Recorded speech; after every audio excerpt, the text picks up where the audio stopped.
کیا بھروسہ ہے زندگانی کا، آدمی بلبلا ہے پانی کا، اور جاگنا ہے جاگ لے افلاک کے سائے تلے، حشر تک سونا پڑے گا خاک کے سائے تلے، کوئی گل باقی رہے گا نہ چمن رہ جائے گا، پر رسول اللہ کا دین حسن رہ جائے گا، ہم سفیر و باغ میں ہیں کوئی دم کے چہچہے، بلبلیں اڑ جائیں گی سونا چمن رہ جائے گا۔ محترم بزرگ دوستو، نوجوان ساتھیو، السلام علیکم ورحمۃ اللہ تعالی وبرکاتہ۔ پیارے دوستو، آج میں آپ کے سامنے ایک چھوٹا سا واقعہ لے کر کے حاضر ہوا ہوں۔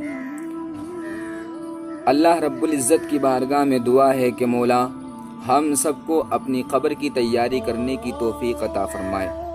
پیارے دوستو، اس بیان کو آپ ذرا دل کی گہرائی سے سنیں اور سننے کے بعد دوسرے لوگوں کو بھی شیئر کریں۔ ہو سکتا ہے اس بیان کو سننے کے بعد وہ اپنی قبر کی تیاری شروع کر دے۔ جو انسان غفلت میں ڈوبا ہوا ہے، اللہ کو یاد نہیں کرتا ہے، نمازوں کی پابندی نہیں کرتا ہے، اس کو یہ ویڈیو بھیجیں۔ ہو سکتا ہے کہ وہ اس بیان کو سننے کے بعد نماز کو شروع کرے۔ پیارے دوستو، ایک بادشاہ تھا۔ بادشاہ نے اعلان کر دیا، میرے خادموں، میرے وزیروں، اس بستی میں جاؤ اور اس بستی کا جو سب سے بڑا پاگل ہو اس کو بلا کر کے میرے پاس لے کر کے آؤ۔ آج ہم جو اس علاقے کا سب سے بڑا پاگل ہوگا اس کو ہم انعام سے نوازیں گے۔ پیارے دوستو، جو لوگ اس کے خادم تھے وہ گئے، جا کر کے ایک پاگل کو پکڑ کے لے آئے۔ پاگل کو لا کر کے بادشاہ کے سامنے پیش کر دیا گیا۔ بادشاہ نے کہا، کیا تم اس علاقے کے سب سے بڑے پاگل ہو؟ اس نوجوان نے کہا، جی حضور، میں اس علاقے کا سب سے بڑا پاگل ہوں۔ بادشاہ نے اپنی گلے کی مالا کو نکالا اور نکالنے کے بعد اس بے وقوف کے گلے میں ڈال دیا۔ اب بے وقوف یہ اس مالا کو لے کر کے آ گیا۔ زندگی گزرتی رہی، لیکن ایک دن یہ معاملہ ہوا کہ اچانک میں بادشاہ کی طبیعت تھوڑی علیل ہو گئی، بادشاہ کی طبیعت خراب ہو گئی۔ اب جو یہ پاگل تھا اس کو پتہ لگا کہ بادشاہ کی طبیعت خراب ہو چکی ہے۔ اب یہ آیا، اس نے سوچا بولے چلو بادشاہ کی خیر خواہی کے لیے چلا جائے، بادشاہ کا حال پوچھنے کے لیے چلا جائے۔ اب یہ پاگل آیا، آ کر کے بادشاہ سلامت سے کہنے لگا، بادشاہ سلامت، کیا حال ہیں آپ کے، کیا حال چال ہیں، آپ کی طبیعت کیسی ہے؟ پیارے دوستو، اس بادشاہ نے کہا تھا، مجھ کو ایسا لگتا ہے کہ میری زندگی کا ان قریب وقت آ گیا ہے، میرا بچنا مشکل ہو رہا ہے، یعنی کہ مجھ کو ایسا لگتا ہے کہ میں اب نہیں بچوں گا، اس دار فانی کو الوداع کہنے والا ہوں۔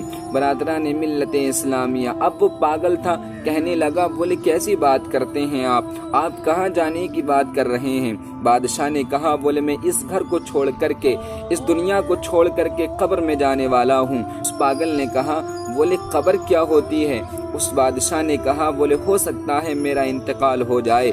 برادران ملت اسلامیہ، اس پاگل نے کہا تھا، بولے یہ انتقال کیا ہوتا ہے؟ تو بادشاہ نے کہا، ایک جگہ سے دوسری جگہ کو منتقل ہو جانا، یہ اس کو انتقال کہا جاتا ہے۔ بادشاہ سلامت سے اس پاگل نے کہا، بولے بادشاہ سلامت، آپ تو بادشاہ ہیں، آپ جب وہاں جا رہے ہیں، آپ جب قبر میں جا رہے ہیں، اچھے اچھے کمرے وہاں آپ نے بنوا رکھے ہوں گے، ہاتھی گھوڑے پہلے ہی آپ نے بھیج دیے ہوں گے، کیونکہ آپ تو بادشاہ ہیں۔ اتنا سننے کے بعد بادشاہ کہتا ہے، افسوس میں وہاں کے لیے کچھ نہ کر سکا، افسوس صد افسوس میں وہاں کے لیے کچھ تیاری نہ کر سکا۔ اب اس پاگل نے کہا تھا، بولے بادشاہ سلامت، کیا آپ جانتے تھے کہ آپ کو مرنا ہے؟ بادشاہ نے کہا، ہاں میں جانتا تھا کہ مجھ کو مرنا ہے۔ پاگل نے کہا تھا، بولے آپ کو یہ بھی معلوم تھا اس دنیا کو چھوڑ کر قبر میں جانا ہے؟ بادشاہ نے کہا، ہاں مجھ کو یہ بھی معلوم تھا۔ اس پاگل نے کہا، بولے آپ کو یہ بھی معلوم تھا کہ آپ کو انتقال کرنا ہے؟ اس بادشاہ نے کہا تھا، ہاں مجھے یہ بھی معلوم تھا کہ مجھ کو انتقال کرنا ہے۔